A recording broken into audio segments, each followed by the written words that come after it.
This isn't female empowerment. This is a last resort. Students, teachers, and housewives forced out of their homes, now training to fire a gun.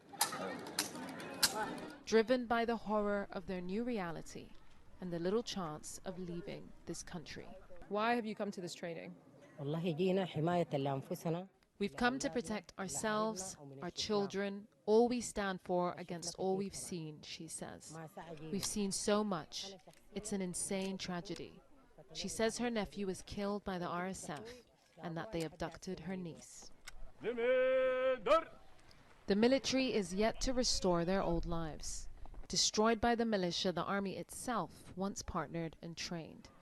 Now they're training these women to fight their shared enemy if this city falls to the RSF like so many others.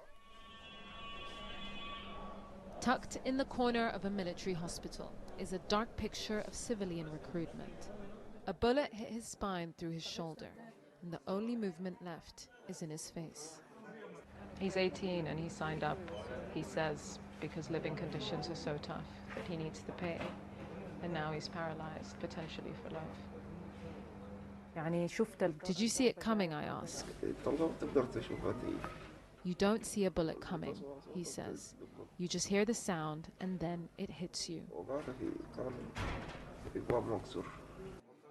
His carer is another new recruit, a 20-year-old university student, with no place to go now but the front line or the hospital.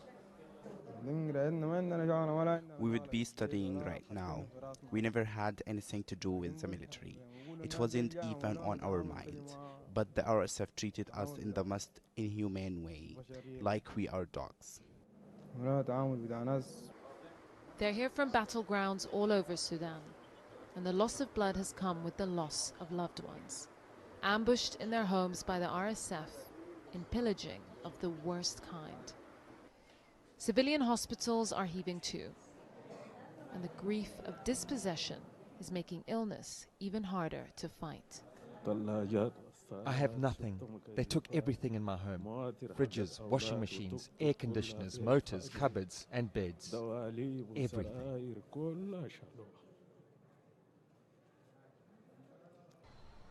Sudan now has the largest displaced population in the world, but funding for humanitarian support is barely trickling in.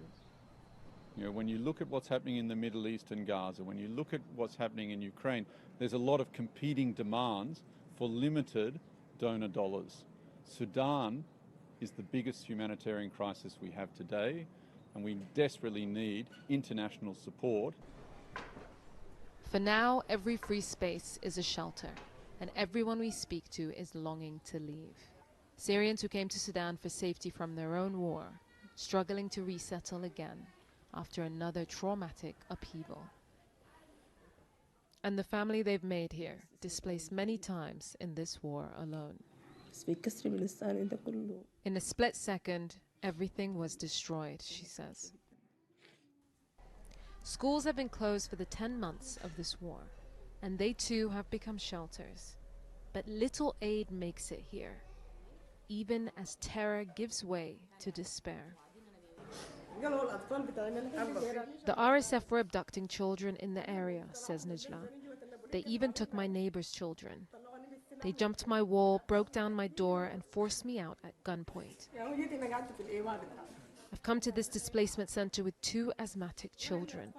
We sleep on cardboard, she says. And it's so hard being here. Like, life is so hard over here. Even those who fled at the start of the war are struggling to build a life in Port Sudan. Suad was a physiotherapist at the start of her career, now left with more questions than answers. How do you feel when you wake up in the morning? Like, I don't know what's coming next. I always think about the day, you know. I just wanted the day to end, because I don't know what's gonna happen tomorrow. Like, seriously, maybe they'll come again. Maybe, like, I'm gonna lose where I'm living right now. A country already on its knees is now being strangled by violence, hunger, and disease. Sudan's trapped civilians are desperately holding on to life, only for each day of life to become harder to bear. Yousra Elbagir, Sky News, Port Sudan.